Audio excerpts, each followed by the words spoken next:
महानदी जल विवाद को नहीं ओडिशा छत्तीसगढ़ मध्य अनेक किछि अग्रगति ए भितरे घटी। दुई राज्यर वैषयिक टीम 13टी पाखापाखी मीटिंग कर सारे।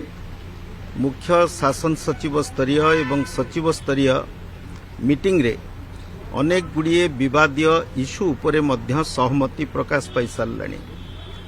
समग्र महानदी रे केते जलराशि उत्पादित होउची जहाकू यील्ड बोली कहा जाए से संपर्क रे मध्य दुई राज्यर वैषयिक टीम को मध्य रे सहमति प्रकाश पाई सारिछि एवं ओडिशा छत्तीसगढ़ महानदीर जल उपरे 50%, 75% एवं 90% डिपेंडेबिलिटी को जदि विचार को निया जाए ताले केते जलराशि उभय राज्य पई दरकार हवो तार भी मध्य डाटा वर्तमान बाहर करा सरिछि।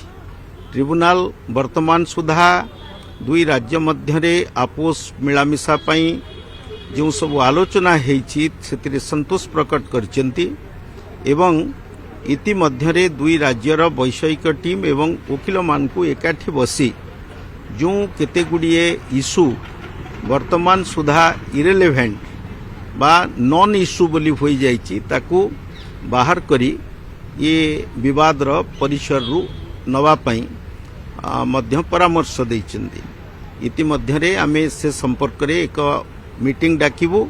उभय राज्यर लीगल टीम, टेक्निकल टीम, प्रशासनिक अधिकारी सबु बसी जो विवाद गुड़िक सहमति भितिरे समाधान करा जाई पारिबो एवं कन्सेंसस मध्य आसी सारिलानी से संपर्क रे मध्य आगामी दिन रे आलोचना करा जिवो।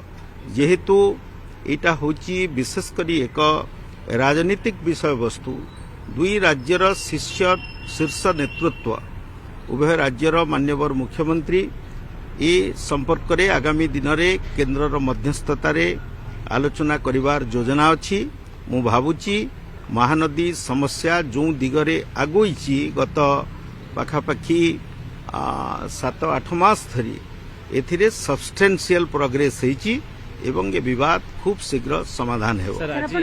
तेल नदी कथा कहूथिले आउ एक्सटेंशन हाँ एक्सटेंशन आज एथि पई केंद्र सरकार गतकाली राति रे गेजेट रे प्रकाशित कले। जो 9 मास काल ट्रिब्यूनाल खाली पड़ीथिला चेयरमैन जस्टिस खानविलकरकर इस्तीफा परे से अवधि पीरियड को केंद्र सरकार बढ़ेई जनवरी 13, 2027 पर्यंत ट्रिब्यूनाल रो कार्यकाल को वृद्धि कर। 9 मास तो बहुत गोटे जुग कहीं न तेल बाबद ट्रिब्यूनाल मध्य संवेदनशील जेहेतु कथबार्ता आगोची समाधान रो बाट खोलुची ट्रिब्यूनाल परवर्ती समय से बाबद विचार को नेबे बेली आज भरोसा दे।